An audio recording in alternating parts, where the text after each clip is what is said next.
Hello and welcome to today's See You Next Thursday. Sorry we're running a bit late. We're just waiting on Billy though, I'm afraid. In fact, we're still waiting on Billy because he hasn't got a clue what he's doing. I know that's hard to believe because we all know how technically minded he is. Yeah, but apparently without his kids to help him do it and the grandkids or great grandkids or their grandkids, yeah, he's struggling. So at the moment it's just myself, Ed1 and Ed77 I think it is. Is it 77? I think so because it's your IQ, isn't it? Seamus. Hello, everyone. How are you, mate? I'm good, but I don't think 77 is my IQ. It would be too high for me. Possibly. I can believe that.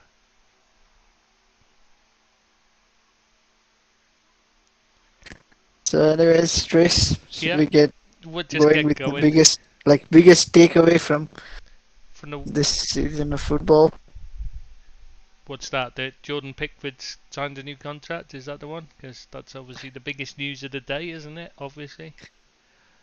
No, actually, like the biggest meme news of not just today, of the past 2 days has been like Real Madrid have scored more goals in England Didn't, than Chelsea in 2023. haven't they scored? Just probably scored more than Everton as well, haven't they? Yeah, but Everton are not What about that Wolves? important. Good point. Yeah, they're not. Nobody cares, do they? Let's be honest. Other than Billy, and he's not here, so there's no point giving him grief. Yeah, I was going to say, probably quite a lot of teams they've scored more than. Assholes.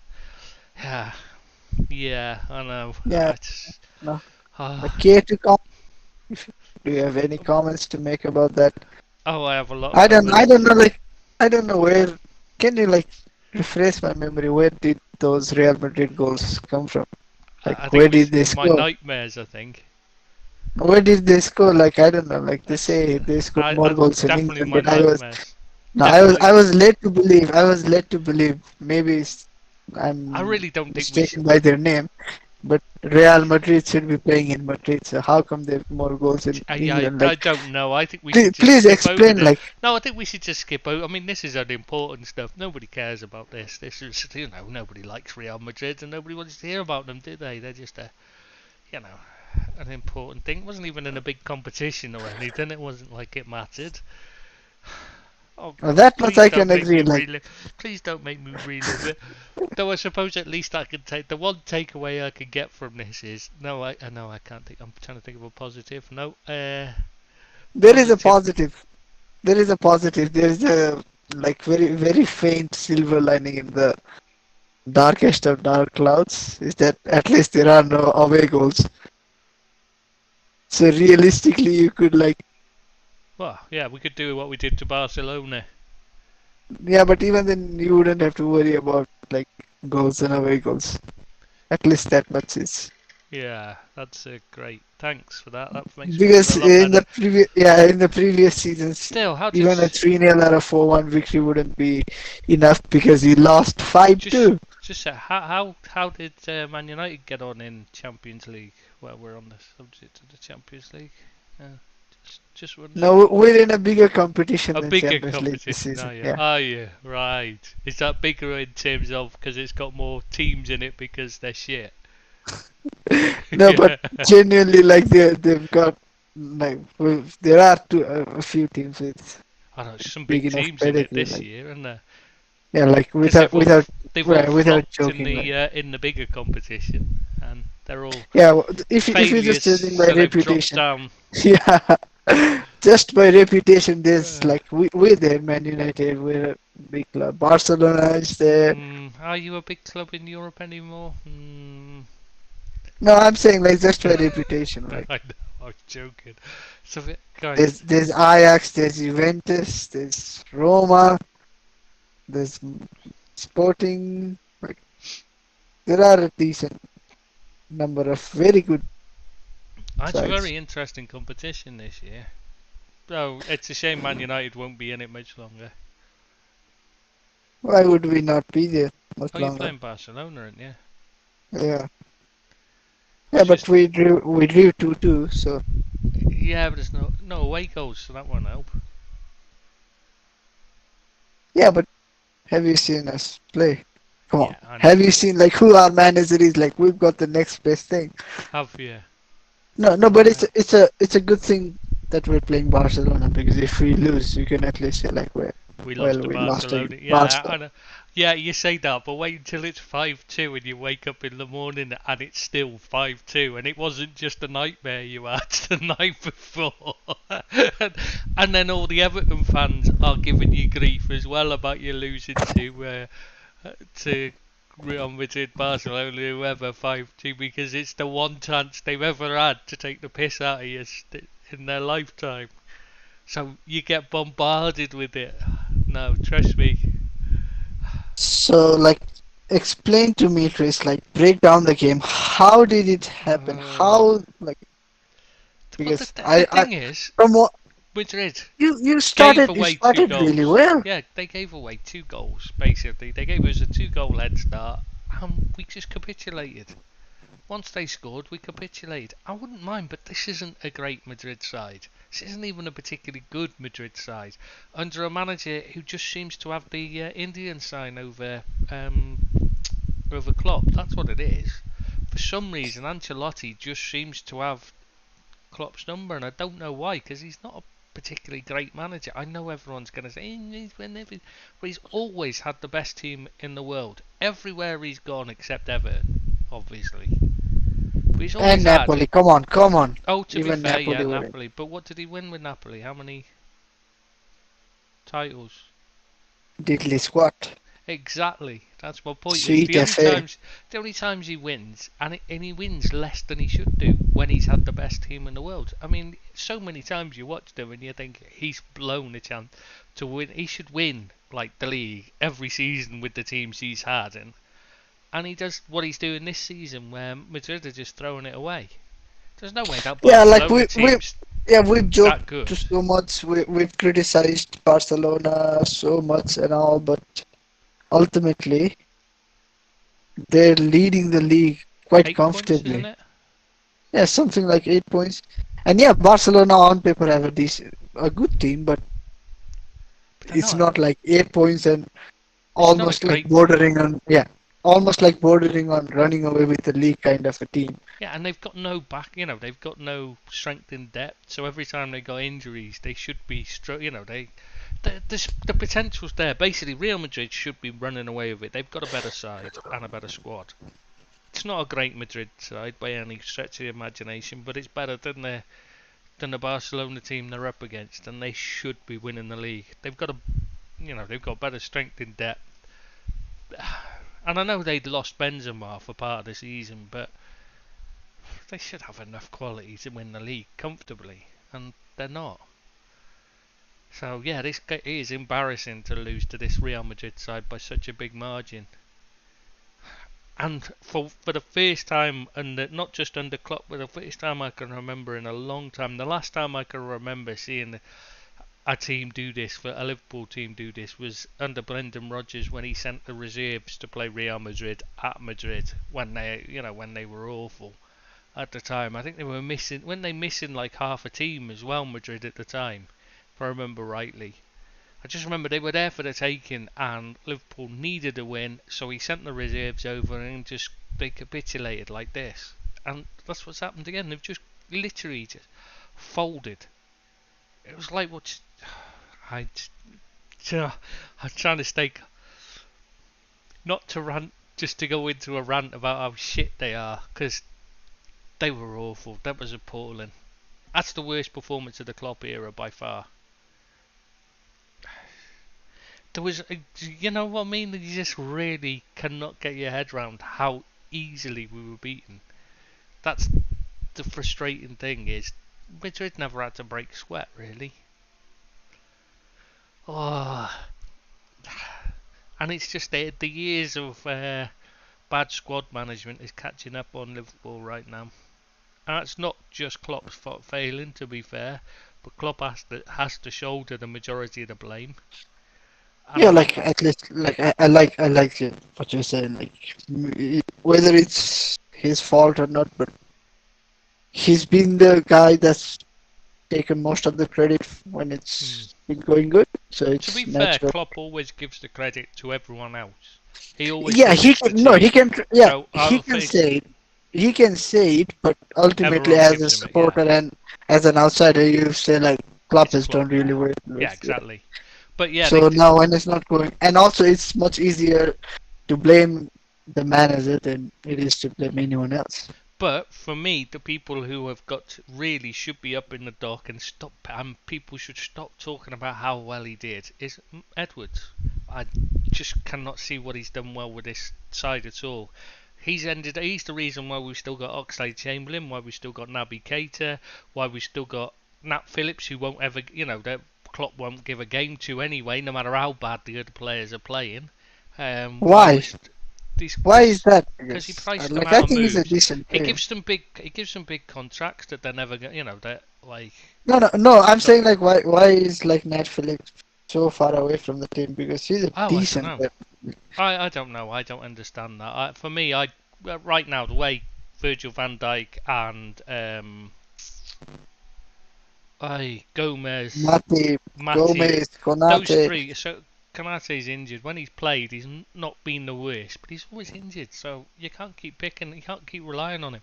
It should be what he did when when Liverpool had the injuries hit spell and they I had know, no like big I defenders. was Brought championing in his name, Nat like I Phillips was, and yeah. Reece Williams. Okay, Reece Williams is nowhere near good enough. We know that, and that's not an argument.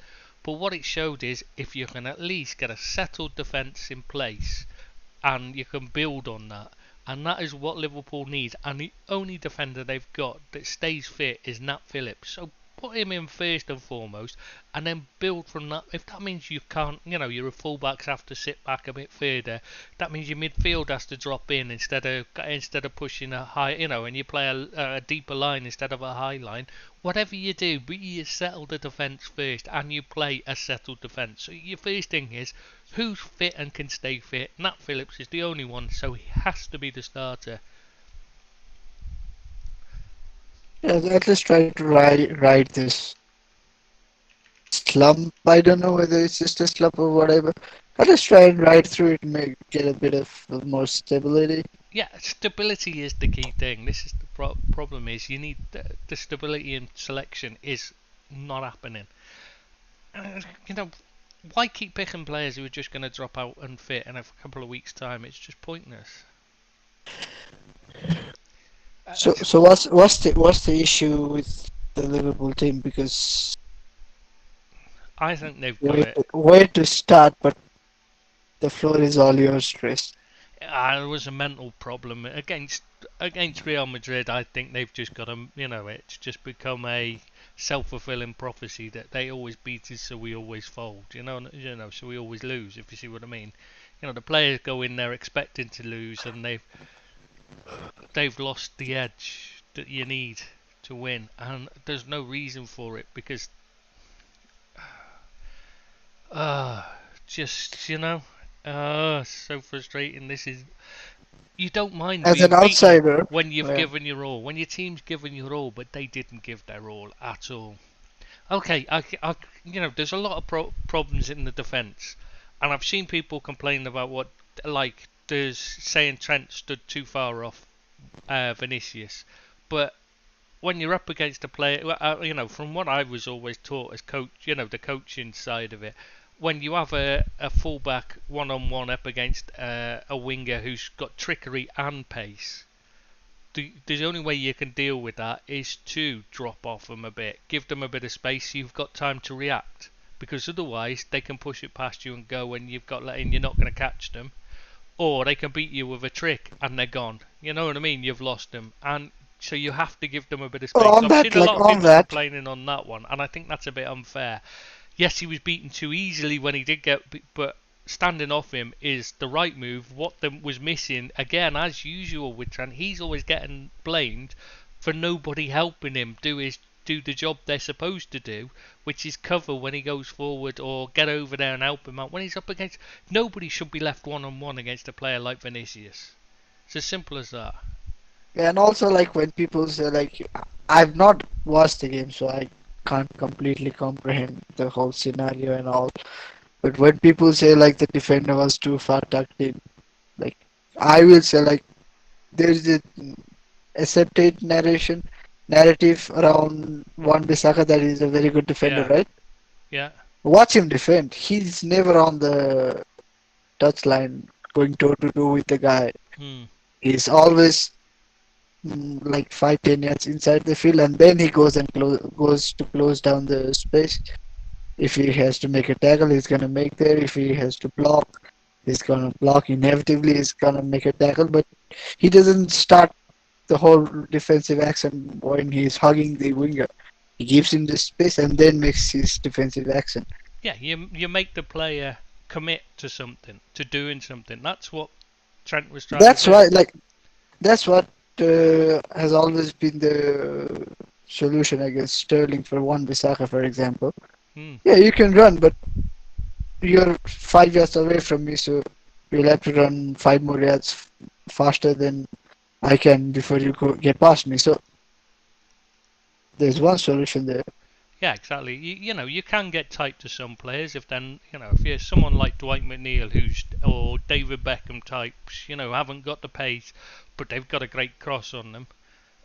So their skill is just getting the ball in early. There's a lot of players like that. You want your player to get tight to him, and if it was someone like that, I'd be saying Trent got it wrong.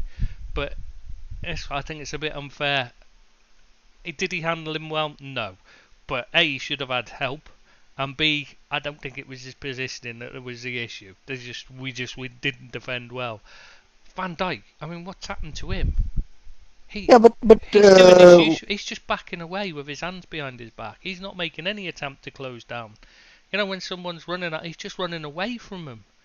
It's like, what are you doing? You've got to close him down. At some point, you've got to make a challenge, and he just doesn't. For me, yeah, but I've got to this say, I think I'd totally gut the defence, the Liverpool defence. I don't think any of them are worth keeping, really. yeah, Nat like Phillips is a fourth. I was trying to say before as well. But we haven't defended well enough has been like too Mm, common of an occurrence for Liverpool, and even the sporadic games minutes I've watched, it's not one player, one defender playing exactly. poorly, leading to the team not being as good. Most of the time, they just look lost at sea, and like I don't see enough like cohesion, enough. Like, simply put, there is not a lot of telepathy in the team, and No, defensive units are like when you see to a very good defensive pairing or a back four or a back three, whatever. Most of the time, like you see, like this kind of a telepathy, like when mm, one is going up, the other is covering, and like yeah, they know where to pass and all exactly. those things. It's not necessarily two great players. It's two players who Great work great organization. together. Yeah, I don't see much organization in the Liverpool defensive, not just the back four, like the defensive setup this season. Yeah, well, I mean, the defence has changed almost every game. I So how read can you someone build like any they play how like what how can you eight, build any kind of eight stability and eight understand that? was it 8 or 11 different back fours this season, something like that. It just feels like nothing was learnt from the season where we had the entire defence out injured. The only thing he's learnt is to keep back an extra player just in case, but he's not using him. So what's the point? It doesn't feel like he's learnt from that. What gone back and watched it and said, you know what? It doesn't necessarily have to be the best two defenders at the back. It just needs to be the ones that that we can pick week in, week out. One of them at least needs to be the same player. You can't build defensive stability losing two players changing the entire centre back pairing each time. You just can't. It's and it's not even the way it's not. This is why people were saying that it's just a midfield. And I keep saying this isn't about just buying a midfielder. Buying a midfielder is not going to fix Liverpool's problems. It never was even close to it. It's the coaching that needs to change, the squad management. like I said, it needed to be gutted. The squad needed to be gutted out. A lot of these players should have been long gone, but that's down to Edwards and Ward. Neither of them have done their job in that respect, getting rid of players who are unfit. We had Gini Wijnaldum for starters. We've ended up losing him on a free because we didn't sell him because we wouldn't, we were asking too much. We still got Keita who's going to go on a free. Oxlade-Chamberlain again going to go on a free. We were offering him round all summer. Why is he still there? There's just no reason for it. We're just keeping these players for the sake of it, and they're not playing anyway. I mean, Keita could have gone in the winter window on loan. There was a loan offer for him. Now I know a lot of people will say, yeah, but you're not getting any money for him. So what? What does it matter? Well, at least you're gonna save you're gonna save some wages, on yeah. the wages. Maybe get a little very nominal fee. It might be, but you'll get some loan fee and. Well, I just think it's the case of he's not playing anyway. Why keep him? And when he does, he plays like once every 6. He plays like 6 games and then he's out injured again.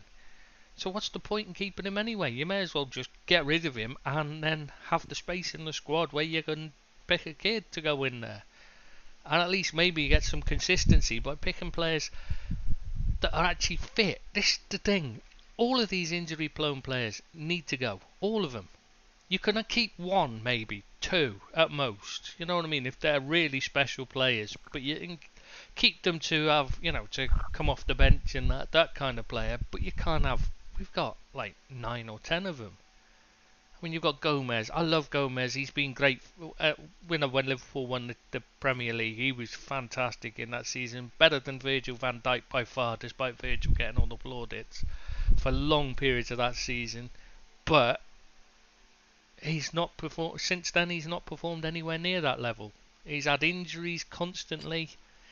I love him, nice guy, lovely fella. Everyone loves him, but he needs to go. You just can't. You can't have a player like that who's that injury prone. Virgil van Dijk. I mean, it's on his day he can be the guy. He's the best defender in the world, but it's gone. Clearly, he's not recovering from, and he might do somewhere else. He might go on and recover, but he's got maybe 3 years at the top left in him. And he's, if he recovers his peak, sometimes you just need to take the money and look to rebuild because he's picking up too many injuries as well. So okay, let's very quickly, amount for him. Very quickly, let's just. I guess you're going down the same route, anyways. So very quickly, Liverpool squad, keep or sell. Okay, come summer. If you're the guy in charge, if you're the guy in charge of the business, what would you do? Alisson Becker. Oh, you keep him all day long. Yeah, Kelleher. If he wants to stay, you keep him. If he wants to go, then you sell him and take the money because you can reinvest it in other parts of the squad. It's one of those, you hope he wants to stay, but if he doesn't, it's a backup keeper. You shouldn't be. It's not that important that it needs to.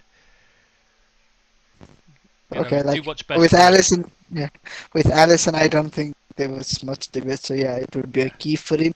With Kelleher, I think for Liverpool, it would be better to keep him. For the player himself, he should get a move. Yeah, he should get a move where he's gonna play week in, week out. I agree, but if he wants to stay, I'm happy to keep him. Yeah, that is what I'm saying. Liverpool football clubs should keep him, but Guim and Kelleher should try and play. Actually, get some game time, get some experience. Definitely. And all. Trent. It's a no-brainer, I guess. Yeah, keep. No, there's Adrian, the third keeper. Yeah, I don't see. Whatever.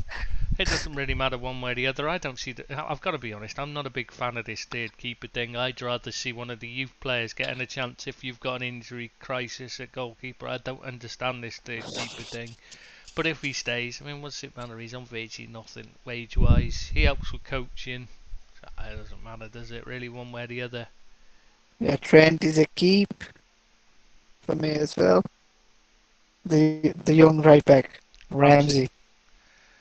To be honest, I think it was a mistake to sign. Not because of the fitness issues which he's turned out to have, but I just thought Conor Bradley was good enough to do the job, and I don't understand why we've gone and signed another right back when we didn't need one. Bradley was good enough, so yeah. You know, But we saw actually, Nico I don't even Williams. I understand mean, why. Yeah, actually, I don't even understand why he chose to join Liverpool as no, well. it's an odd move. He could have gone somewhere else where he'd have got regular football. He's good enough. He's a very good player, and you know you keep him because he's good. But like, it does seem like you'd have to consider what you do. I think it depends. If Bradley's coming back, then you sell Ramsey to see what you can get back. But if not, happy to keep it. I mean, it's a bit of a nothing. He's not on a massive wage or anything, so he's not really an issue one way or the other, to be honest. But it shouldn't be there. Poor squad management that signing was. Yeah, let's move to centre backs. Van Dijk. That's the biggest Sell, name, sir. because you can Oh, make you're good gonna money. sell him. 100% definitely sell. Get good money for him. He's starting to have injury problems, and he's been I'm not shit sure you're gonna get since good the money for injury. him anymore. Well, it would be good money because you'd save on his wages, which are high. But I guess it also means like what you consider good money may be different. But I'd say 25 million at best. That's sure, and I think when on the savings on his wages is more than that though, isn't it? It's Yeah, adding up because to 50 like million. I don't see him joining any other Premier League team, bar maybe a Newcastle, or more like Newcastle may be the only team that's gonna show any interest, and even then I'm PSG not would sure. buy him all day long. Yeah, but they've already got Skriniar through the door, and Marquinhos is on the verge Yeah, of signing a new Marquinhos is in deal. trouble, mate. Marquinhos is in trouble because he's a Brazilian. He's up against, him and Campos. He's taken the Neymar It's side in the him and battle. Neymar versus everyone, right? Yes. Basically, Well, that's the it's report. just the Brazilians against everyone, and a couple of others on the Brazilian side, taking Neymar's side. So I think Marquinhos would be, if they can get rid of him, they will. Same as Neymar, they can if they can get rid of him, they'll get rid of him. They're desperate to get rid of him. Yeah, maybe if Skriniar is going, then if Inter have enough financial strings, maybe they could be an option. With the Spanish sides, I don't know. And then maybe Bayern Munich. So it's hardly gonna be 3, 4 teams. So, Mm. Yeah, but like if he can sell, you sell him. I think. I think if there's okay, Konate, another I injury prone guy. yeah, but like you can't get rid of it. The only reason I'd say keep him is because he's young enough to sort out his problems and get him playing. The That's the hand on only heart, reason. Chris. That's the Hand on only heart. reason. If you could go back in time, would you Oh, do I this wouldn't, transfer again? but I wouldn't have bought him in the first place. Yeah, So, but so no. especially like in hindsight. Oh, in hindsight, 100% no. But I wouldn't have bought him in the first place. I like him as a player. I think he can be very good, but I wouldn't have bought him because he'd been playing it in a back three. His positioning wasn't the best. He was struggling with that anyway, and he hadn't been learning it. So, no, I wouldn't have taken him in the first place, let alone with hindsight. He could And be. like his injury issues aren't like aren't something that have just completely come out of the blue either. Hmm. There'd have been Yeah. better players. We could have, there were better options we could have bought for less money. So, Okay. but Gomez, you've you already have said to keep go. Konate because of his age compared to the others right now, and then look to move him on when you've built a defence to replace him. Gomez, Yeah, he Joe has to go. Gomez, Sorry, I love him, but no, lovely lad, Matip, but Matip. oh, he wouldn't. He would never be in my choice anyway. I would have got rid of him before we. I don't rate him at all. He can't defend. He uh, Brilliant isn't in he a out of contract in dominant. the summer? Yeah, I think so. If I remember Another of rightly. the guys who you should have just Yeah. Again, moved yeah. on. I did say I wanted to sell him last summer as well. I think we hang on too long for these players, and it's happening time and time again. And that's down to the people above Klopp. They've got to say to him, "I'm sorry, Jurgen, but we need to recoup some money if you're going to have money to buy players. I know you can't Yeah, just oh, keep and I hanging on just to them. Their job is to sell these players, not to say you can hang on. Not to listen to Klopp. They should be arguing their point and disagreeing with him and making a decision if need be over his head. yeah, and I just checked it's Is it Matip's contract. 24? Yeah, 24. Yeah, I That's couldn't. another. 18 odd months. Yeah, still sell him. Should have been sold last summer to raise funds. Nat Phillips. You'd have got good money for Okay. him. I'd keep Nat Phillips. He can stay fit, so that's you have to keep him. He's the only one that can, and you have to have somebody in there that's that's to build around for now. Yeah, but that means you're just gonna have two center backs. Yeah, you have to I buy. don't disagree. Like, I don't You have to disagree buy with. Guardiola. If you're Liverpool and you don't move to Guardiola, whatever it takes, then you're idiotic. Yeah, but then you still need one more guy, maybe another guy. Come on, it's too Yeah, but much. well, there should be somebody in the youth team that can play, and if there isn't, then questions need to be asked. So, anyways, like, no, I actually agree. That is why I'm not giving an Yeah, answer most of the time. If you can get good money, decent money for Van Dijk, yeah, take the money. If you can move yeah. I mean, Matip and obviously, Gomez the on, chances of selling all three are minimal at best anyway. So you're going to end up with at least one of them staying. I would have thought, even if you tried to sell all three. So it's not going to happen for next three, up, but I'd try and sell them. left back. Okay, left back. Keep Robertson. keep Robbo all day long. He's been the only player that's performing. He's the only player that's turning up week in, week out at the moment. Tsimikas. I mean, out of the defence, Sorry, I should have made that clear. Tsimikas. If he wants to go, which there's been rumours, then fine, I'd understand that, but I'd love him to stay. I love him. And he's pretty much like having Roberts. There's very little drop off in quality when he's in the team compared to Robertson. So yeah, definitely 100% keep him. What I'd like to see is him used more often, personally, to give Robertson a bit of Oh, rest. I know it's a bit off topic, but I just remembered a post. I just remember a post that shows you getting something wrong. About There was Robbo, a yeah, post, I yeah, was about talking about him. Robbo. Yeah, he was awful. Not At just wrong, Hartford but come on. crossing. He was awful for crossing.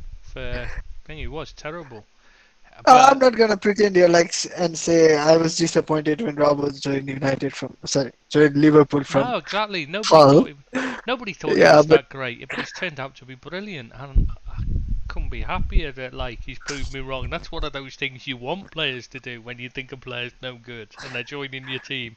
You desperately hope that they'll prove you wrong, and he has completely been brilliant. I'm not. Become one of my I favourite didn't just players try and ever. bring. No, I didn't try and bring this up just to have a laugh at you or anything. It's just like That's fine. when you when you made that kind of a comment, it wasn't like, hey, come on, like when Billy jokingly says like Robbo is hardly top 20.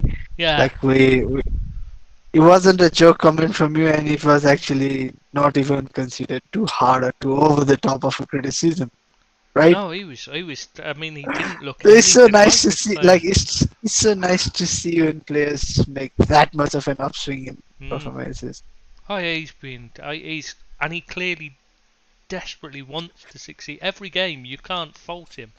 You just look at him and you know he's given his all. He comes off the pitch, and you know that you could wring out his shirt and you get a bucket load of sweat from it. Whereas players like Van Dijk, he comes off the pitch, and I don't know if he's even broken sweat ever. I honestly don't know if he tries ever, and that's what bothers me about him. No, but that's what makes you look really bad when you don't actually have Yeah, a when good you play game. him well, that's fine. When the That team's was that was getting yeah that was wins, the it's criticism. That fine. was the Yeah, criticism from Mesut Ozil. yeah, yeah. Well, Mesut Ozil was trying. That's one thing I never understood. People were saying he wasn't trying, but that's because they weren't watching him. They were watching the game and not seeing all the off the ball work he was doing, all the No, movement. but He was that is what I'm creating saying. Like space when for other when you don't players. look like, but what I'm saying is when you don't look like you're making an effort, it just looks really bad when Hmm. things aren't going your way. Yeah, true. Yeah, I get what you If mean. you if you just even if you're just a headless chicken, if you're running around and it's just Yeah, at least people can see you making an effort. Oh, have you gone? Oh, is Billy back? no, he's only listening. All right. Um, Not by choice, sadly. bless him. So the biggest issue for Liverpool, or the most public, publicly accepted issue, the midfield.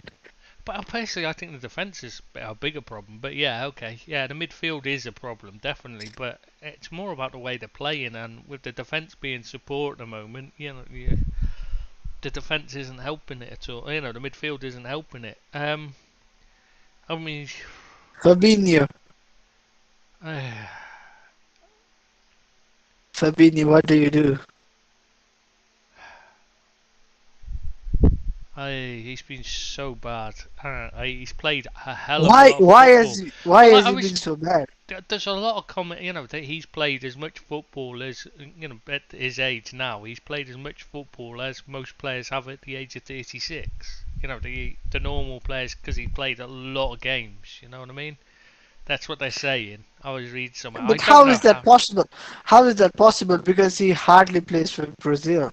Well, that's what I was trying to figure out. I don't understand how this. I know he played a lot of games for Monaco and that, but I can't figure out. I mean, he didn't get in the Madrid side for a while when he was there, did he? Yeah, He surely had a few even years if off. we are gonna argue, even if we are gonna argue that he's played, like he doesn't get too many injuries and all. I'm pretty sure he only started playing like what do we call it? First team football, senior professional football when he was 19. Because like you said, he was at Real Madrid and what played once, maybe I think once or he twice, played like quite a bit in hardly. Brazil. Yeah, but I'm saying in Europe, like Yeah, you can't count like yeah. No, I don't understand it. But like I've seen these arguments made that he's played ridiculous amount of football in recent years, and maybe he has. I don't know. But for me, I think he just looks like a player that's time's up. You know. The thing is, he doesn't seem to live the wrong way. He doesn't seem to be a party animal or nothing. Like you find of a lot of the Brazilians that, when their career ends early, it's because they live the carnival life. yeah. But with Fabinho, But do you think maybe it's also like things have just gotten a bit too much stale? Maybe he can have a Casemiro kind of a yeah, maybe he just needs re-emergence. a maybe he Yeah, needs a fresh move start, and I don't know. It's just that he just looks finished for me at Liverpool. He doesn't look, and he's picking up injuries as well regular. So so another you're one happy to move him on. I'd be Another happy to move sale. him on. Yeah, much as I like Another him as a sale. player when he's at his best, he's not at his best and hasn't even looked like getting to his best. He has improved the last few games before Madrid, to be fair, but no, I don't think he's. No, I wouldn't. So the next one is, I guess, it's an easy one. With Fabinho, I'm like on the fence. Yeah, I it's don't a know. tough. Like even if he didn't move and next season he was like one of the best midfielders in the league, I wouldn't be surprised. Yeah, it's one of those where you just can't. But I'd be open to letting him go. I would say, rather than I'd be pushing him out the door like I would be with the defenders we talked about. Okay, next up, an easy one, I guess. Thiago. Oh, is it easy though? Too many injuries again. If you've got Yeah, a, if you've but got he's the been rest like, of the midfield built around him, and then you can't guarantee he's going to be fit to play in it. So you can't. yeah, but he's been like the best Oh, midfielder for Liverpool. yeah, he's been brilliant. But like I said, if you can't keep him fit, it's difficult to. So I don't. That's a tough one. I'd prefer to keep him though, definitely, because on his day he's just sensational. Yeah, we're So talking about keeping him, not building team around him. yeah. So He's yeah, a keep. he's a keep, but his wages and that make him only a keep until you can build the replacements in. Until you get replacements in, which wouldn't be next season, obviously. So Jordan Henderson next up. Whew. Captain and leader, but he's been poor for a while. Well, See, I guess for I, me, I think the mistake was they gave him a new contract, a new big long contract, when he didn't need to have it. it should have been coming to the end of his time at Liverpool, and he should have been. He's one that should have been allowed to leave on a free at the end of his previous contract, which would have been next season. Would have been his last season, and I think that would have been. I think, if I remember rightly, or was it this season? Whatever. Yeah. Anyway, next season it would have been. And that would have been right. That would have been the right time to get him. I think he's got one more season left in him, and that would have been it. Let him go on a free, get a decent move, good money, and thank him for his service, Giving him a big new contract was unnecessary, and just, again, for me, I can't remember whether it was Edwards or Ward who did it, just shows how bad they are at their job that they agreed to give him that. They should have been strong and said, "Oh, I'm not being funny, lad, but you're in your 30s and you're suffering with injuries, you're slowing down. Yeah, you're the captain and the leader, but, you're coming to the end of your time, and we need to think about that, and it's got to be, we'll renew it on a yearly basis after, get it to when it's down to your final year, and then we'll start looking at, 1 year rolling contract where we decide each season, see how you're getting on." That's how it should have been for me. So, yeah, I wouldn't be yeah, I think he'd probably be on the like Fabinho, where if there's an offer comes in from you, let him go. Yeah, but I guess it's a keep. It's a keep for me, but it's not a push out the door. It's a if you get an offer. Milner. No, it's a Milner. No, it's a Milner role for Henderson and thank you and goodbye for Milner. Yeah, I think so as well. I think it's just time now. Much as I love him and he's been brilliant for us, I think he needs to either go into, unless he wants to go into coaching, but otherwise, I hate to do it. I hate to say it, and it really, really does feel bad even thinking about it. But yeah, I think he has to say thank you and well done. Thank you for your service. You've been brilliant, but we need to be looking at younger legs now. Well, speaking of younger legs, Harvey Elliott. Keep. But Curtis Jones. Curtis Jones. Without the injuries, keep 100%, but with the injuries, that makes it difficult. But you're not going to get good money for him, and he's not on particularly big money. So you keep him. Give him another season to see how he gets on, because you're having to buy a lot. Oh, but with how it's been going this season, I guess I'm now on the sell Curtis Jones territory, because if with this much trouble in the midfield, if you can't get a consistent run of games, then maybe he just needs a new team, a new scenario, whatever. I'm not really sure he's a midfielder. That's the thing. Whatever he is, but he's hardly he's hardly available when there's exactly. That's where the problem comes in. But you're not going to get anything like a decent return for him, so that's why I'm torn. If he goes, he's one of those you put with Fabinho and Henderson. If there's offers coming for him, you look at what the offers are and then make a decision, rather than you say, yeah, you definitely want rid, like you would with some players, Okay, next up, it's I wouldn't push to keep him, that's what I'm trying to say. Okay, Fabio Carvalho. Carvalho keep, 100%. He's done well whenever he's played. I don't understand why he's not getting more of a look in, to be honest. Yeah, but recently he's not played, so I don't know what's up. No, I don't understand. Yeah, just got him in the summer, so keep him. Bajcetic, it's an easy one. Yeah, 100% keep, definitely. Hardly any point in me actually asking. Yeah, keep him. Diaz. Keep. We'll move on to the attack. Diaz. Keep. He's only had one injury. It's Okay, then Nunez again. I guess it's easy to keep. How many goals did he score? He scored again against Real Madrid. I noticed the jokes have gone, haven't they? The Andy Carroll comparisons and that seem to have gone quiet now. I think he's shut down. Now on the internet, if you look then you'll see that there are videos surfacing saying like you're wrong about Nunez and Yeah, why Liverpool spent so much on him and why yada yada yada. But basically, the tide is slowly turning into a positive way for him. yeah, and Cody that's Gakpo. down to him. Hakpo keep. He's a By the way, mystery, right? what a goal from Cody Gakpo against Yeah, Newcastle. yeah, exactly. Yeah, I mean, he's a I decent don't I player. don't think the goal I don't think the goal was that great. Just you know why? Yeah, it was a good assist from Salah, but yeah, Cody Gakpo is a key. Yeah, I know, because I'd Starting keep to him find just his so you could feet. say his name. No, but genuinely he's starting to find his Yeah, feet just now. So no point yeah, they're arguing starting too much. to function as a Firmino, unit now. Firmino, okay. Go, We gotta be quick with this one. Come on, go, Firmino, keep the sale. sell, So okay. And Diogo Jota, your favorite sell. player.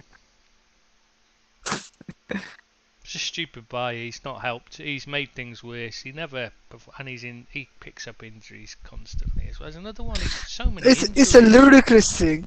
It's a ludicrous thing to say, but Diego Jota only scores goals, and that's it. Yeah, and it sounds Uh, stupid to say it, to complain about it, but he's a but I don't. No, liability I think, outside the box.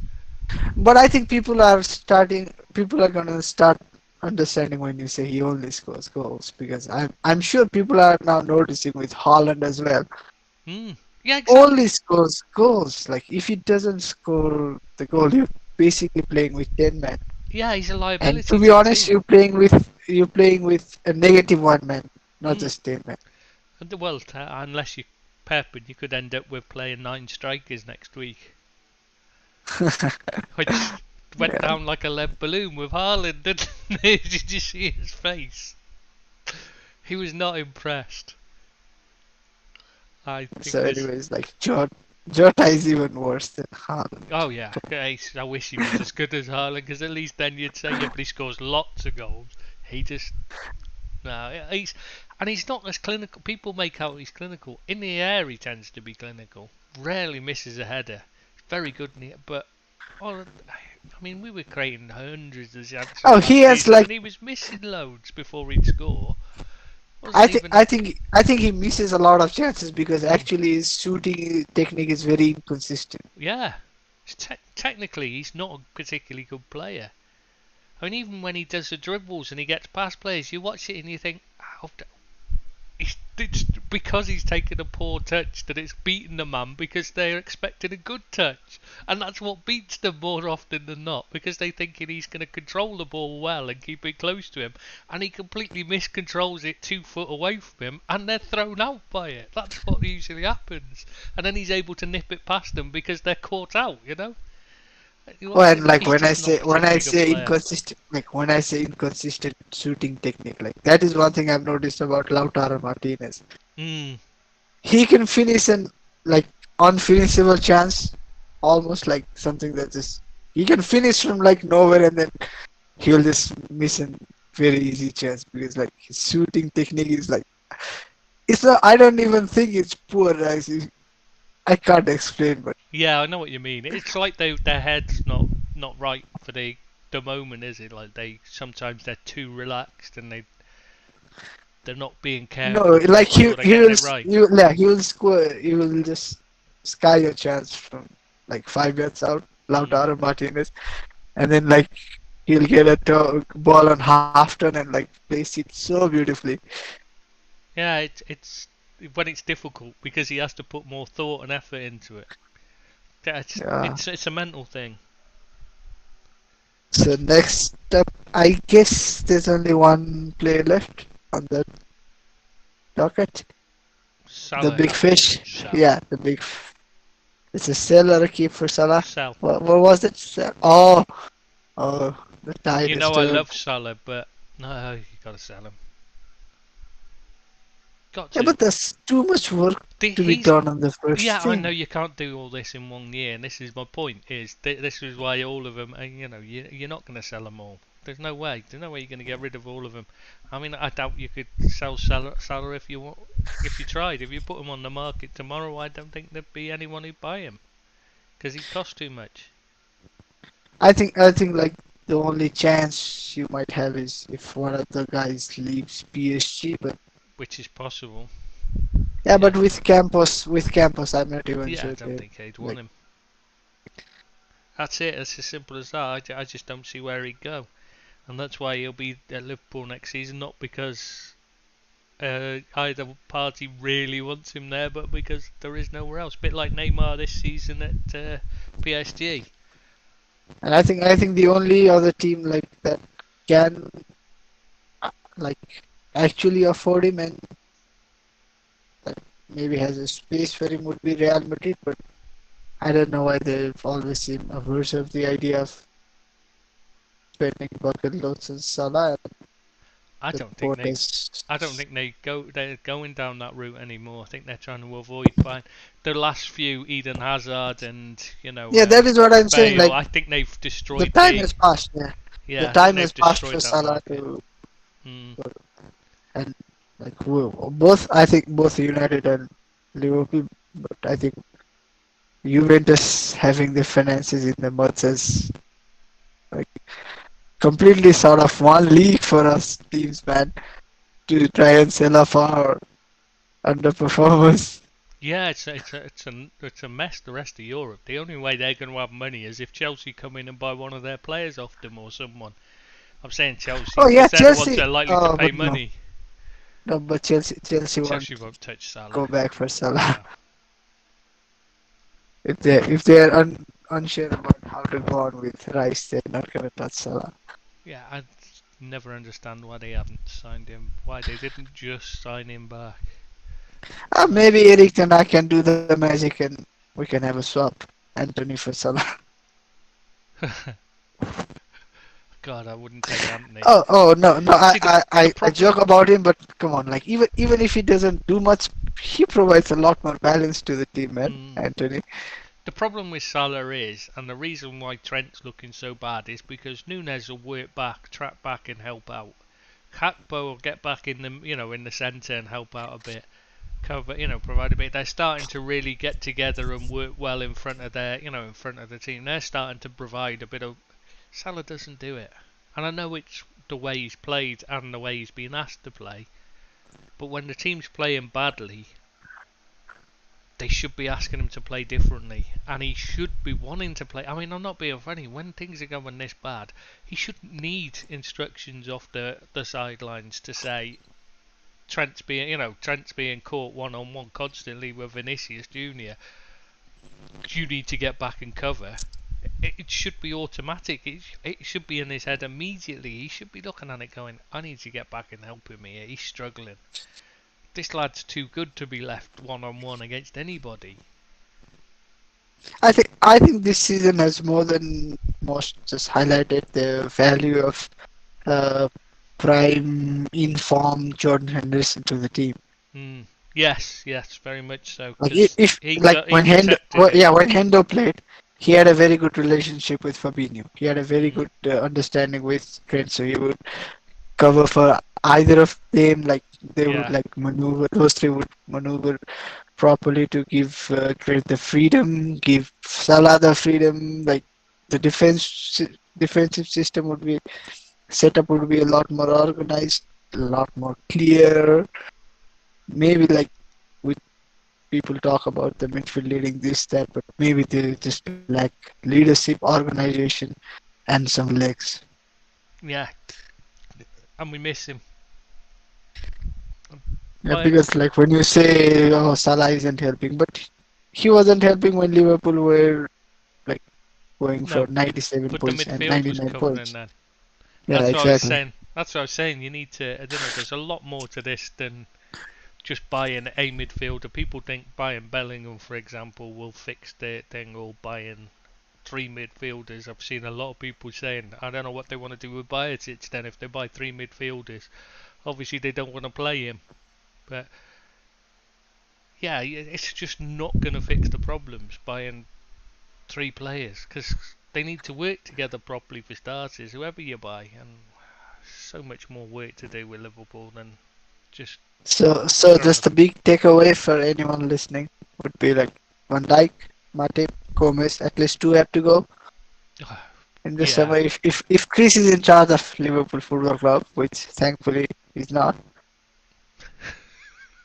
Is that because it's is that thankfully because you think I'd do a better job, or thankfully because like it'd be a utter mess and disaster? no. If you were in charge, then Everton would be the top dogs in Merseyside. They And definitely wouldn't. They like, definitely wouldn't.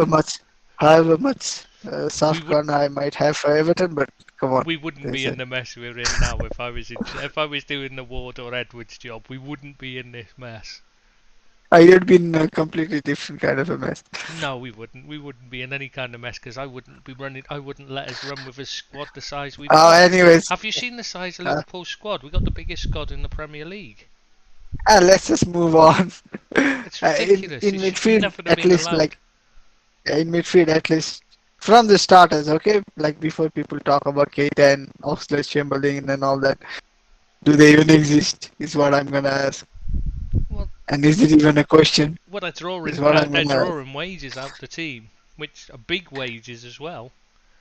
You know, which could have been Hang on a used minute. to Does bring in Keita another even player. actually exist? Like, does Keita actually exist in a Champions League squad? I think so. Yeah, I think he's in the squad. Who did he replace? Because he also had to register Hakpo, and he was already not part of the squad to begin with in the summer. Who did Hakpo? I can't remember who he came in Yeah, with. No, Hakpo is over no, 21, because so he has to be replaced. yeah, but So he has to be registered. yeah, but I think we only had. I think we had a space left.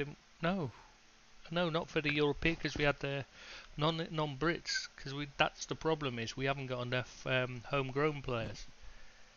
Yeah, that is what I'm saying. Like Keita, even if He the might have come space out. You was might be right. He there. might have come out of this. I can't remember who. No, he wasn't in the squad in the summer. Like in the after the summer window, he was left out of the Champions Yeah, but League I mean, I squad can't anyways. remember who.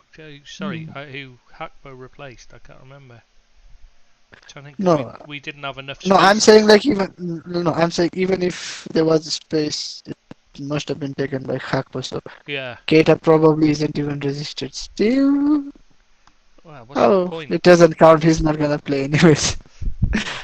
So what's it matter? Get rid of him. He'll be. Yeah. Thank God he'll be gone in the summer. That's all I can say. Okay. Now the main question, like the most important question, Jurgen Klopp. What do you do? Is time up for Klopp? No, but you Is it just a tell him case to of actually coach his style instead of trying to change it. Just get no? him But to be does Klopp. that mean does that actually no? Does that actually mean like he doesn't have the same energy? Maybe he's fatigued. Maybe the job has taken But too then much out if of it him. Maybe has, he needs a break. if he does, then he can say that, and we can move on and get somebody else. But if not, he stays, and but he has to be Klopp instead of being. I don't know what he's trying to be now, but it's not Klopp. Klopp's high intensity. It's all about It's all about the high speed football. It's high intensity. Everything about him was about that, and without it, Liverpool just look a mess. Yeah, it's like if suddenly Pep Guardiola started playing what's Sondage football, Hmm. for a lack of better example. It Yeah, just exactly. doesn't suit you, and the players you have aren't made for like that kind of football. So, anyways, Klopp keeper sale. Keep. But I want Klopp Okay, back. I want the real Klopp back. you're not gonna get the real Klopp back next season. That needs have to be replaced. We'd have to look for a replacement in that case because what we've got isn't working. Pochettino. No, Yeah, you no, go for no, no, no, no, Pochettino. no, no, no, no, no. Thomas Tuchel then. Oh God, Tommy no. Tuchel. God, no. Definitely not. Zidane. Nope. That's Zinedine Nope. Zidane. Nope. I Come would. on. The way it's going, Zidane's one better Potter to will have. be available soon. I'd take him over any of them three. But I don't think he's the right man either because I don't think he's. No, Potter won't be available. He won't be available. Well, I wouldn't be so sure. I can't see Chelsea standing by him. Can you? I think they should. I think they will. I think they will. Do you? I hope so, because I think that would be the wrong move for them to make to let him go. They need to clear out Yogi the Law. players. No. Are you gonna go with Yogi Law, World Cup winner, I'd rather have Adi Hutter over him. and Luis Enrique? No, again, not convinced. Rafa Benitez. No, God no. I think Rafa will be at West Ham when they sack Moyes. Oh, okay. I think that's what he's waiting for. Don't you think so? I don't know. I think a guy you guys should be looking at is obviously what's his name? Ruben Amorim. Yeah, exactly. Someone that's I would have considered for us. Yeah. I guess like he's the only, like if I'm not trying to take the piss and all, if I'm being genuine, then I don't think there are many like outstanding options. In a few years, maybe Will Still will be in the running, but not yet. Oh, we're talking about this summer if things were to happen. Exactly. This summer there's not a lot of options. Like if we're talking about if we're talking about in a few years' time, the main candidate would obviously be Julian Nagelsmann. But yeah, because he might be available in the summer. In the summer, you never know. I tell you, it's definitely getting that way because he's not getting on at all well with the board at Bayern. I don't know about anyone else, but Salihamidzic needs to be kicked out. Well, definitely. He causes too many problems. And it's not just at least from the outside looking in. Oh, he's definitely the big problem. Massive problem. Would you have Marcelino, by the way, at Liverpool? You know, that's an interesting one. He would actually, I think he would actually get the fans on board pretty quickly. He's very exciting football as well. Very similar. He is very like a miniature Jurgen Klopp at times. No, he's actually the miniature. What's his name? Antonio Conte, like we've said. Well, on the sidelines, but I mean the way he plays football is more like Klopp. Do you know what I mean? Yeah, He's much more attacking than Conte, who's just like 10 defenders. Yeah, but he's also much more moaning than Conte, which shouldn't be possible, but he's... Oh, God, he's bouncing up and down on the sidelines. I'd want to hit him. I don't think no. I think the more I'm thinking about, the less I'd take him. Oh, Diego Simeone! I just remembered. One guy who's likely gonna be out of job. Can afford him. Christ, his wage demands had crippled the club, wouldn't they? They have done with Atletico. Okay, please, like, be honest. Like, I know it's not gonna happen, but would you take Erik ten Hag? Before he went to Man United, yes. After just keep away. Keep away the connection. I was saying, if he was like doing what he's doing at somebody other than Man United, 100%. But because he's doing it at Man United, it makes him untouchable for Liverpool, which is sad. I'm saying shouldn't be. Yeah, but it's not gonna happen. But it's the same as Rafa Benitez going to Everton. It doesn't matter how good he is, the fans would never accept him, and that's it. As simple as that. Which is wrong. I don't agree with it because you should just give them a chance no matter what. But they won't. The fans won't accept him, and so no, you can't have him. Unfortunately, you're ruling out possibilities. Yeah, it's already like, especially directly from Man United to Liverpool, isn't gonna happen any which way. I don't know, man. I just feel glad we just lucked into a very good. Yeah, you did get and it's just luck. No one can argue anyways. With our board, with our appointment histories, we just lucked out. Yeah, because it could have been anyone really. They just happened to go for him because he seemed like the opposite to Ole. So, it was. No, I'm just glad we didn't like. I'm just glad we didn't like just do the most obvious thing, the most high-profile thing, and chase after Pochettino. Which is what everyone thought you'd do. So yeah, you that is good. And we went for someone who actually needed to be bought out from his existing contract. Yeah. Instead of going for someone who's on on the market. I'm just glad we've got Ten Hag.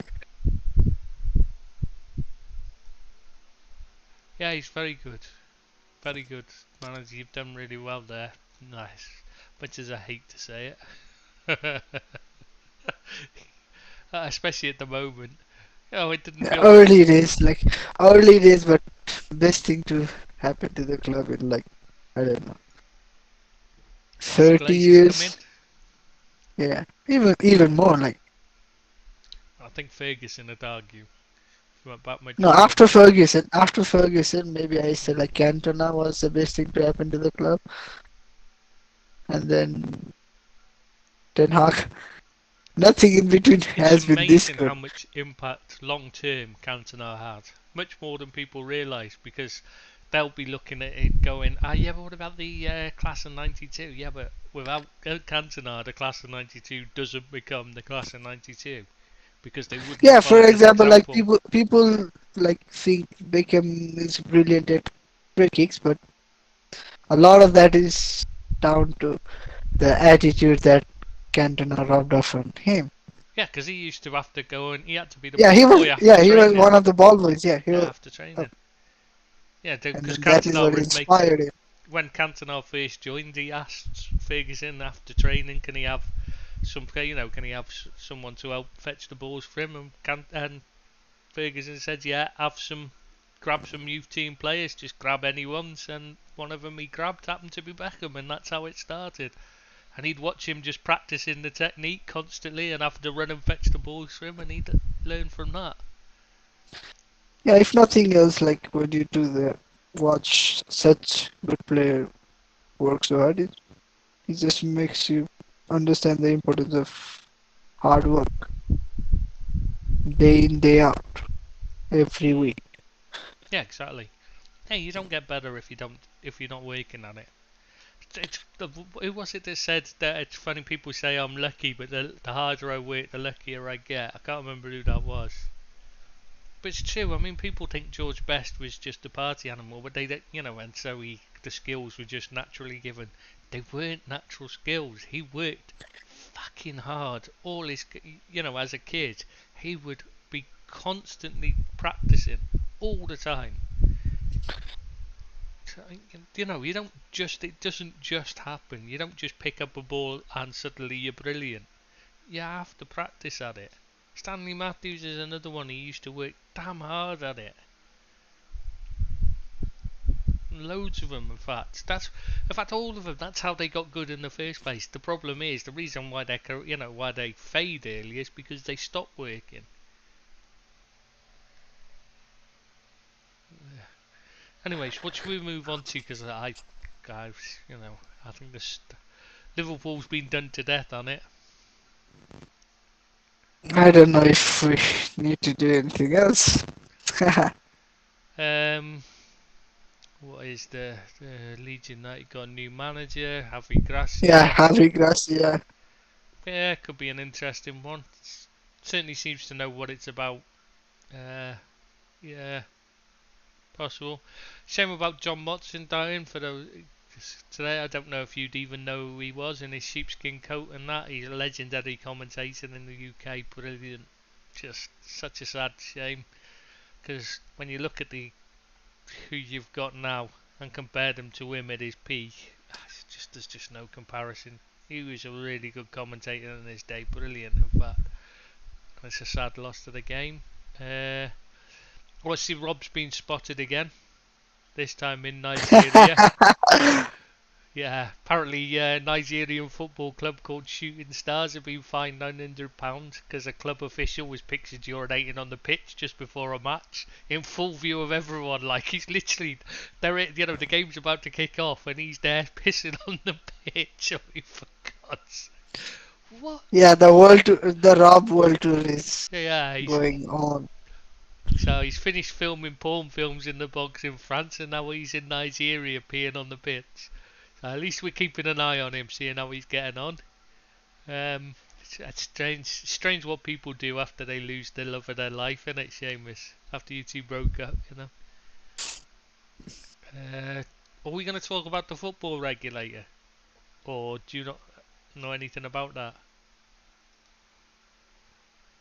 We can discuss it. You can teach us, enlighten us, not teach us, Yeah, enlighten us.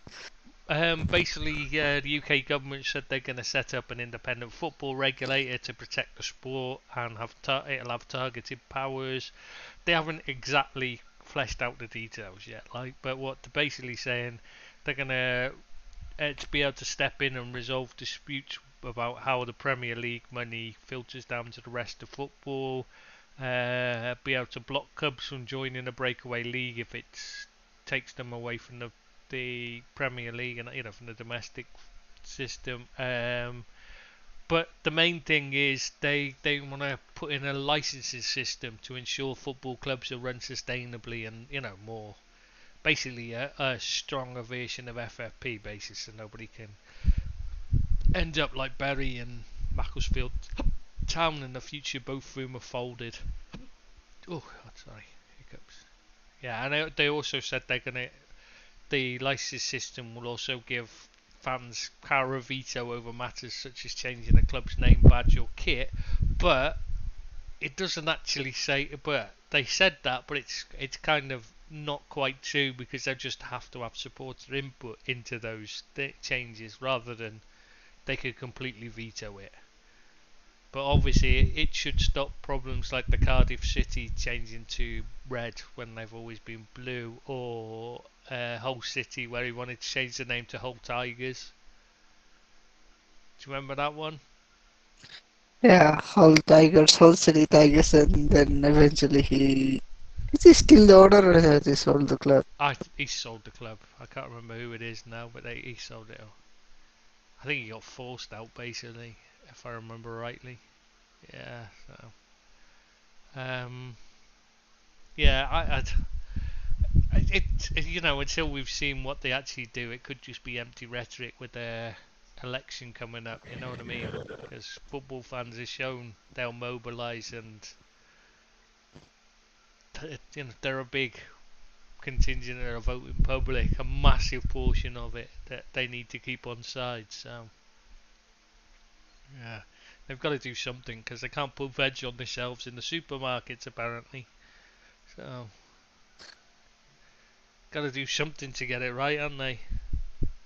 Yeah, if they work as they've promised or planned to do, then it's always a good thing when you're Yeah, gonna.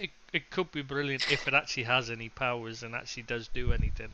It'll be a step forward, I would think, for football. But I can't see how much they can do without falling foul of FIFA and their thing about government interference, which could be interesting, don't you think? I mean, for Yeah, me, FIFA. it sounds very good. It sounds very good on paper, but how much of that is gonna be implemented? How much of that is gonna be practicable? That's the Exactly. thing. It's very difficult to see how it can be practical without falling foul of government interference restrictions in FIFA.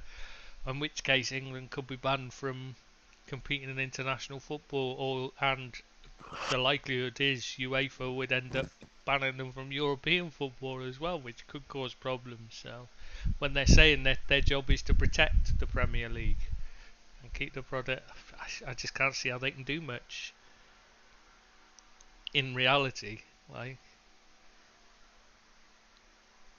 So, yeah, it'd be is it interesting time to for see. us? Is it time for us to preview the next big game? Yeah, A go. certain team in red gonna go for the first trophy That's of just the season. that's just unfortunate, though. I mean, without Lee Mason working, I mean, who's going to be Oh yeah, in charge of it? It's going to be a bit of a shame, isn't it? yeah. It's he wasn't even sacked. That's the thing I don't get. But how ridiculous is that?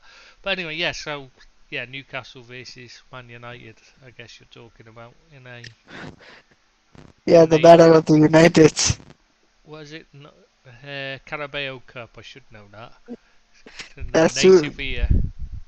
Yeah, soon we're gonna. This fixture might end up being named as the Oil Clasico if things go as they look like they're gonna go. Possibly. I mean, you could end up being bought by Ineos, which wouldn't be any better. Oh, Ineos or Qatar, it's still gonna be Oil Clasico.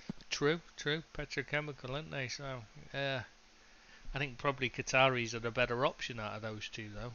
Yeah. Anyway, yeah. So, what do you think now? We're gonna do a pick a 11 from the two teams.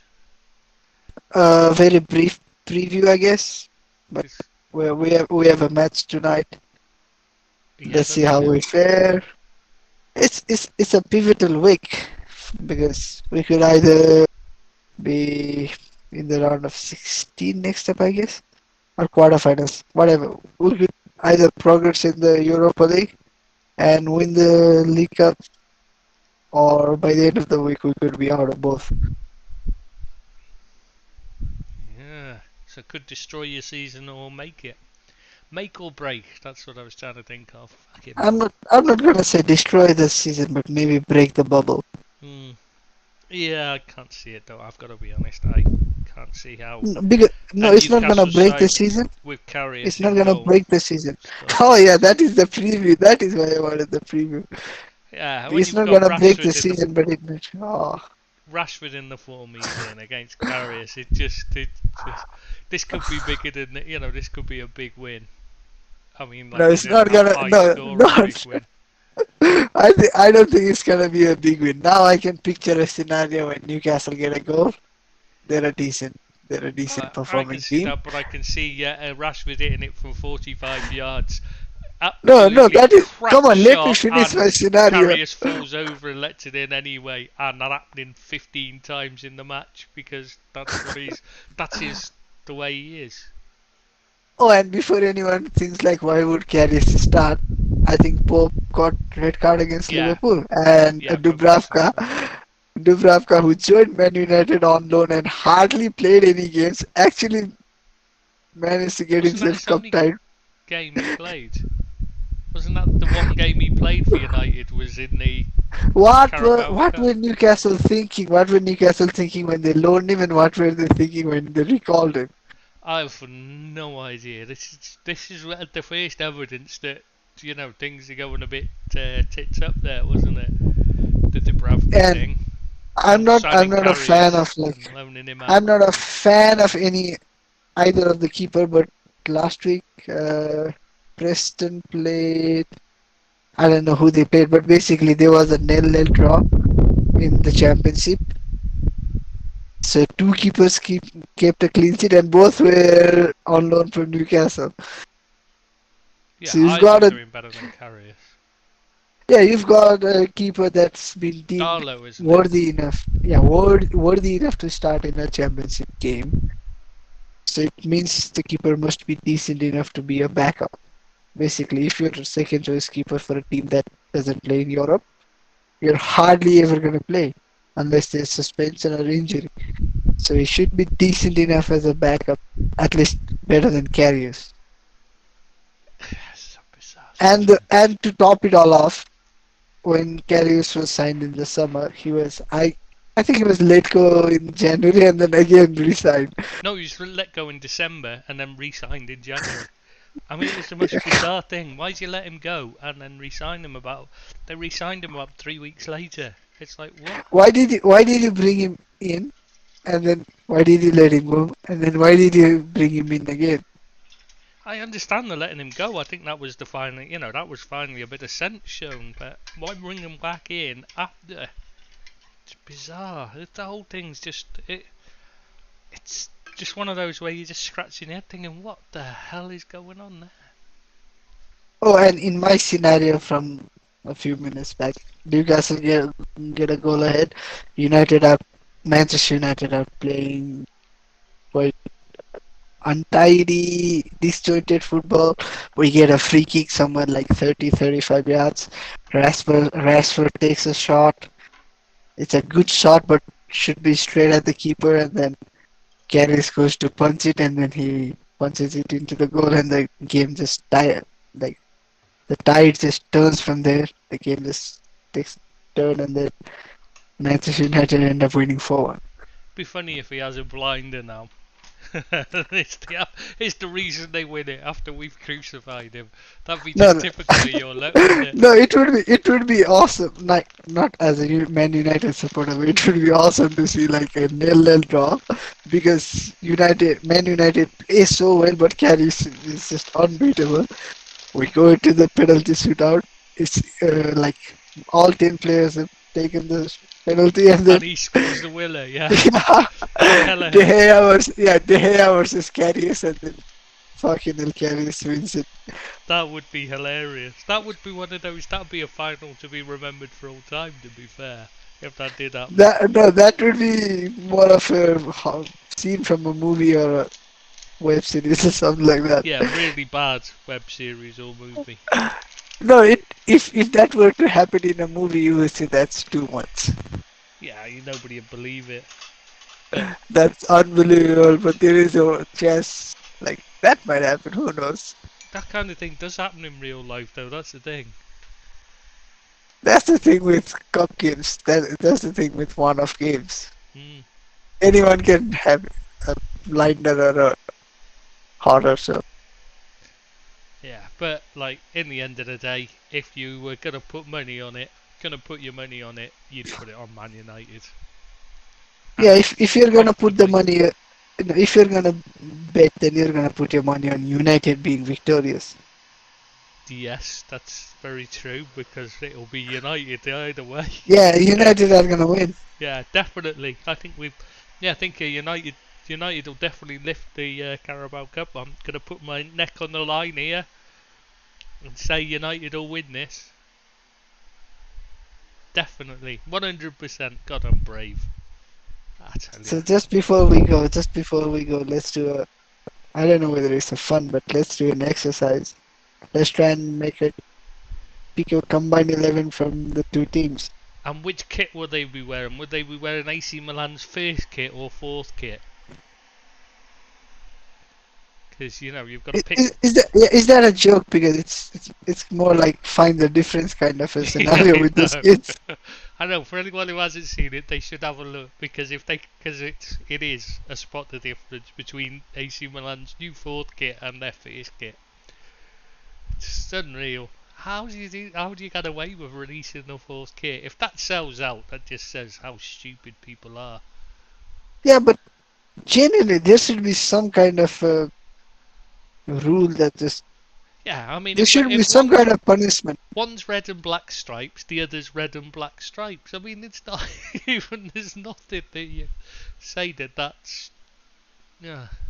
And Not even the red and black stripes, they're not like okay, Chelsea play in blue and Man City play in blue. There are different kits. It's not even that kind of a scenario. No, it's exactly the same. The only difference is at the bottom of one of them, the bit that gets tucked in normally when you wear it, when they're wearing a shirt when they're playing a match, they tuck in the bit at the bottom, but that bit at the bottom is slightly different on the fourth kit. Basically, that's it, isn't it? It's pixelated. They could have just released this kit next season as, like I said earlier, there's just Yeah, just their first kit. Their home kit next season could have been their fourth kit this season. It's just too much. it's It's ridiculous. too Yeah, greedy. we're getting Nothing else. old, mate. We're getting old. That's what it is. You're getting all that. I'm like you say, young and beautiful. No, no, definitely no. No, as the model of the two of us, I suppose you must be. I mean, I've seen the videos, mate. Yeah. Can't argue, really, can I? So, anyways, let's pick a combined 11. Carry you said De Gea. Yeah, well, it's not a contest, is it? Let's be honest. It's not much of a But De choice, Gea is or it? Pope. Is it? Do we I even know, I need know, to ask?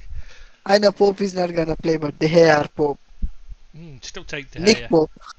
Still take De Gea If every time. yeah, if anyone is Not. confused, we're talking about Nick Pope, not the Pope. Oh, if it was the Pope. Oh, now you're Who's talking. who's the savior among the two? Oh, because he is, you know what I mean? He could be, he might have divine intervention, so.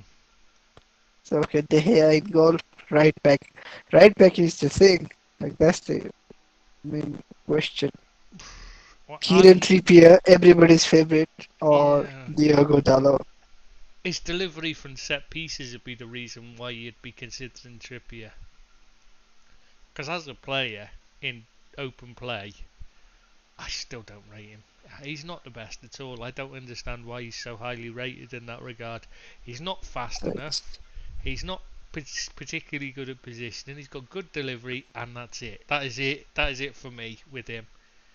He's basically a very poor man's Trent. Well, no, actually, he's a very rich man's Trent Alexander-Arnold, isn't he? Really, I suppose he's just a step down from Trent Alexander-Arnold. Well, a huge step. Well, in fact, a massive, like huge margin between. But that's what he is. He's the same weaknesses and the same strengths as Trent. Okay, Trippier ahead of Dalot. Yeah, yeah, because you've got to have The only thing I'm gonna give you, no, the only thing I'm gonna give you is like Trippier has done it for much longer. Dalot Yeah. is basically 6 months of good form Mm. in the Yeah, United that's true. shirt. So okay, I'm gonna concede there. Centre back. I'm guessing we're gonna play a four at the back system. Yeah, and it's got to be what's his Lisandro face? Yeah, it's Martinez, got to be him plus A&M and basically, isn't it? there's a Rafael Varane. There's a Sven Botman from Newcastle. Botman, I think, has to go in there. No, but wouldn't it be fun if we had like a little and large combination? Lisandro Martinez, 5 foot what 8, 5'9", and then Dan Burn 6'9" But almost. they both play on the same side. Well, Sven Botman is also left-footed. That's a good There's point. Fabian Schär. Yeah, there's a Fabian Schär.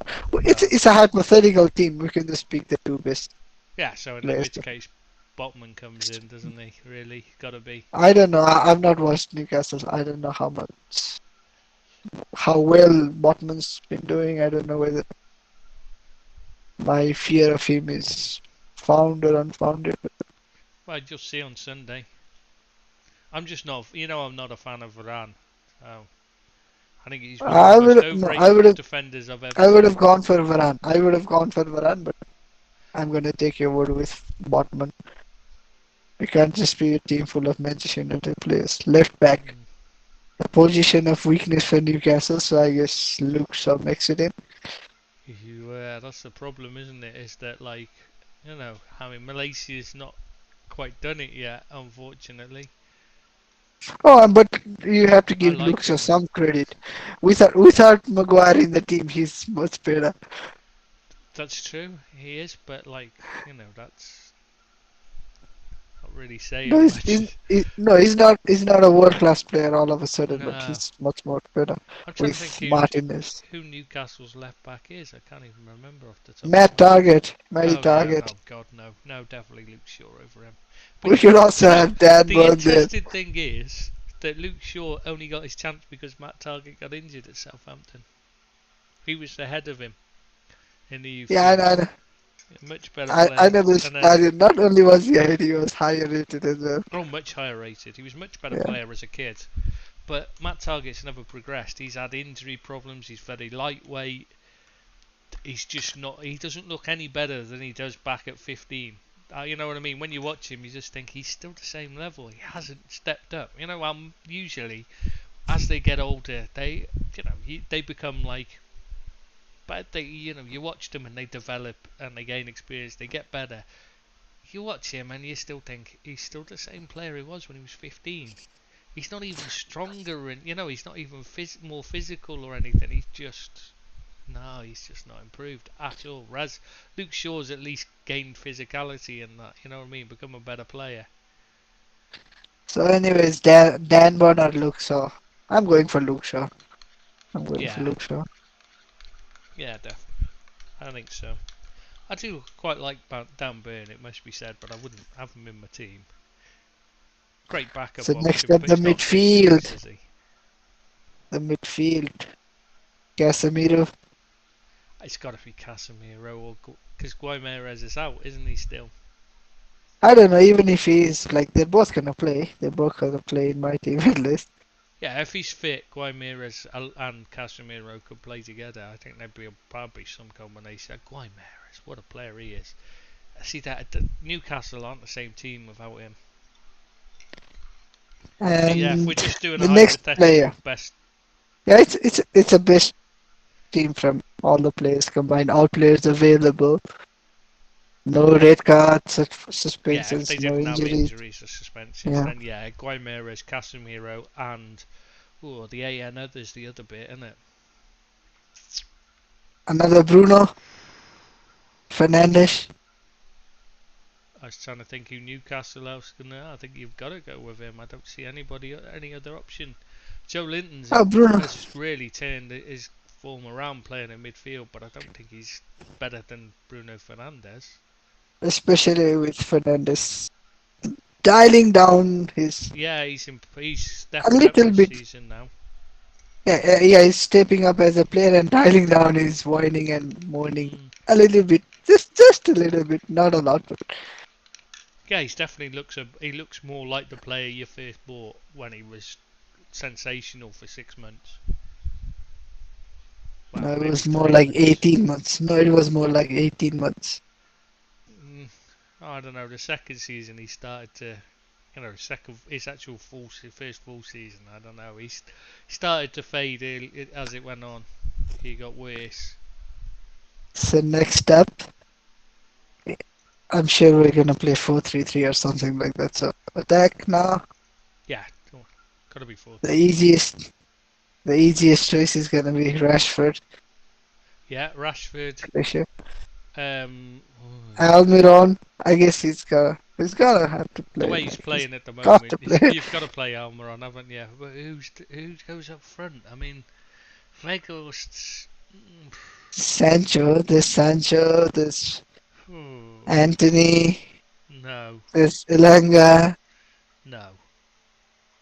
Uh, Isak, if he was actually he's fit not. and so. He's not performed for No, he's, Newcastle he's yet, not has he? played. Yeah, he's not Um, played many games in Premier Callum League. Wilson isn't good enough. Jesus. Andy Oh, Marshall, no. I mean, you're really reaching for it here. Sam Maximan, maybe? no, not San Maximan. He's not even a regular fixture for Newcastle anymore. No, because you can't rely on him to, you never know what you're going to get. Well, if Jadon Sancho had the same output as he has had in the past 2-3 games, then maybe him. But no, Oh, God, no. I don't think he's very good. I think he's one of those players that got lucky because he was playing a lot, people just saw highlights. A bit like watching Pogba. People thought he was better than he was because they'd seen the highlights. They're highlight reel heroes, rather than actually good players. Anthony's another one for me, show pony. Look great in the highlight reels, but they're not good players when it comes down to actually what you no, want in there's your no team. there's Sam not Maximan's another effectiveness. one.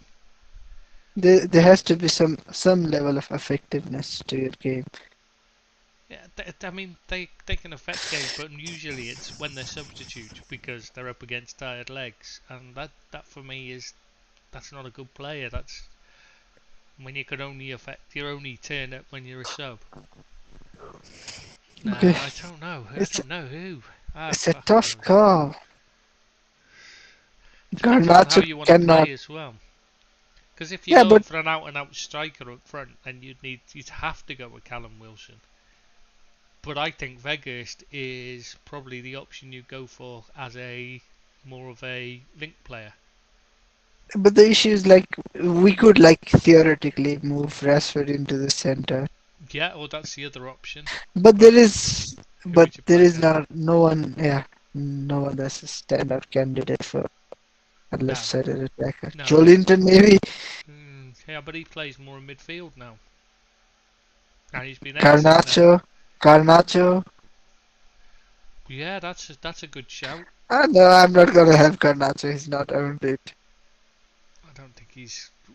It's a good shout, but I don't think he's ready. Yeah. To be honest, like for now, he's more of an impact sub because every time he Mm, started, I think it's got to be. something's not.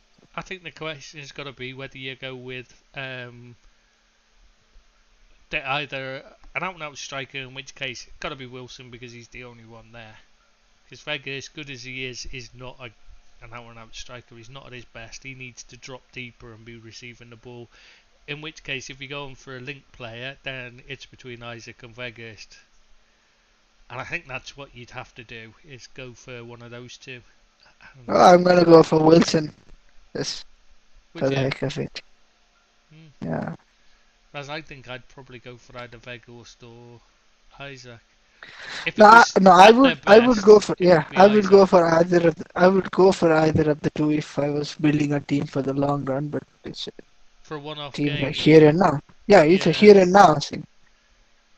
Because I think Isaac is gonna be a good buy for them, but he's hardly Yeah. played till now, so Yeah, long term, Isaac's definitely the better option out of the three. But yeah, I can see. I'm just not a fan of Wilson. I don't like. There's something about him I don't like. He talks too much in them for me. I don't like to see players constantly in the media talking, and it's the problem.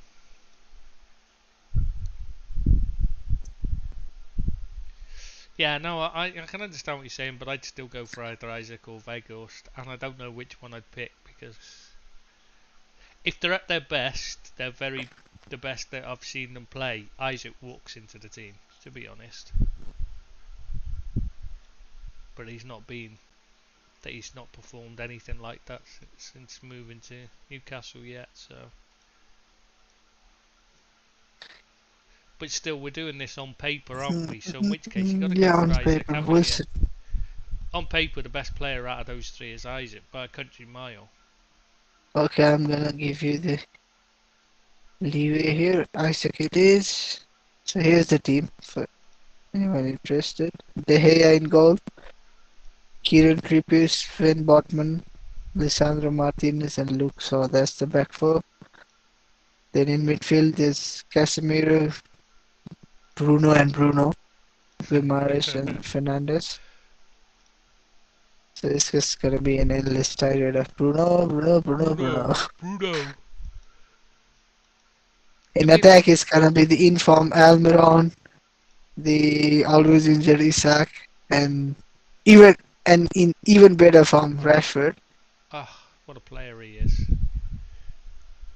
I'm so good. See, I actually got one right. I was the one. I was standing up for him whenever I were on the United side. I was having to go. So I don't always get it wrong. I got it wrong about Robertson badly, but I was glad to see. Yeah, but with Rashford, you had track record. He had like 20 plus goals in back-to-back seasons, I, 20 plus goal involvements. it's shocking that that people stopped suddenly wanted to get rid of him. I couldn't understand it. No, he's the right now with this form. He's the English Mbappe. I'm gonna make a world 11 of this, like every country's Mbappe one day. We've got a Portuguese Mbappe in Rafa Leao. We've got an English Mbappe in Rashford. The French Mbappe is Mbappe. Mbappe in here. Have Brazil got an Mbappe? Because I've heard No, Vinicius no, no. called Mbappe recently. No, but Vinicius doesn't have the physicality of Mbappe. Mbappe No. isn't just a fast player. Oh, he's brutally strong, isn't he? I don't, these are special. He's got to be the best player in the world right now, Mbappe. To be an Mbappe of any country, it just has to be. You have to be quick. You have to be decent height. You can't be like 5'5", because then you're not gonna be strong enough. Because Mbappe, to be Mbappe, you have to be pace, power, physicality. Basically, you got to have it all. Yeah, The thing is with him as well. You've got to give him his dues, as it's been said this recently, where he's having another argument with Neymar because Neymar was out after they got beat by Bayern Munich. Bayern Neymar Munich. was caught. Wasn't caught. He was posting up photos of himself playing a late night poker game, and then he's in McDonald's afterwards. Like, whereas Mbappe's like, we need to sleep, get proper sleep and eat properly and all that. Like, Neymar's like, just being Neymar. He lives up to the name we've chosen for the podcast, really, and he see you next Thursday. Sorry, see you next Thursday. I forgot because we used to do it on a Tuesday. Yeah, he definitely lives up to it. It's basically an homage to Neymar Jr. Yeah, because we love him so much. Though to be fair, without him, we probably wouldn't have had so much to talk about over the years. Every other week he has to. Well, that is how you build the hair, build the brand, I guess. Yeah, If you're constantly in the news. him or Javier Tebas seem to be our two main topics regularly. We haven't even mentioned him this week, even though there's something about him. But we can miss him this week because we were running late. It's a shame to miss out on him because I do like talking about him. And Barcelona's cheating. Sorry. You're ready for bed, so. Yeah, but like I said last week, and I've said before, like It's no longer news. Tebas coming out and criticizing someone or something, having a moan. Is that news? Barcelona having another of their like misconducts revealed. Is that news anymore, No, or is that like but run of the mill? I just thought it was quite good this week because when he was talking about Joe Laporta should resign if he can't explain why Barcelona paid millions to Negreira, the referee, but he followed this up. After talking about that, he followed it up by referring to the English Premier League as the Super Debt League, and saying that La Liga clubs have only lost 250 million euros, while Premier League clubs have lost 2 billion. But I mean, Barcelona alone are in 2 billion euros debt. So how does that work? That they've only lost 250 million if Barcelona on their own are in 2 billion debt? But in the same interview, he then went on to talk about how Barcelona are in a worse financial situation than Juventus, and how they need to cut their wage bill alone by 200 million euros. And he's even said that in this same interview, he then went on to say that their financial situation is so bad that he's going to challenge the court ruling that allowed them to register Gavi's new contract in January. I mean, the guy, can he be so stupid as to not realise what he's saying? Completely contradicts himself in like 20 minutes later, literally. It's bizarre. Yeah, like was it Carrasco? Was it Carrasco or someone like Barca tried to sign some players and then Yeah, Marcus La Liga was Alonso like, tried to give him a new contract because they'd promised why? him a big contract. I don't know. He's playing centre back for them apparently. Xavi reckons he's a great centre back for them. Yeah, I'm like disappointed. Rashford against Alonso and it's only 2 goals. Exactly. How did we just get 2 goals? Exactly. He's just not very good. It's bizarre that they're top of the league by a margin. And they got him. But then again, it might have something to do with their hidden payments to referees, mightn't it? They've Who was the president? Who was the president when that happened or when that started? It started in 2001 with that they know of. It might have been sooner, but they know of it in 2001, which would be what was his name?